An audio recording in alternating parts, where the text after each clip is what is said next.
mbele za Bwana. Rapasheke na makabare mama. Wanapataza waaminifu mbele za Bwana. Rapasheke na makabare mama. Kino umesema kama Musa alivyosema ukakata tamaa. Lakini Musa alisema kukata tamaa.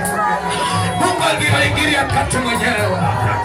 Unakutana na maneno mengi unakata tamaa.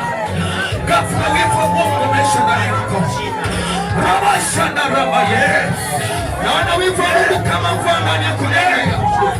Naona wivu wa Mungu kama mvua ndani yako. Naona wivu wa Mungu kama mvua ndani yako. Rabashata tata. Shuka kwa kila mmoja. Shuka kwa kila mmoja Bwana. Shalom. Wana wako wanakuita Bwana. Tazama wana wako. Wanahitaji uponyaji Bwana. Kwa jina la Yesu Kristo wa Nazareti. Asante Mungu. Asante Bwana mabwana. Wewe ni mwema Bwana. Kusa kila mmoja. Mama yule.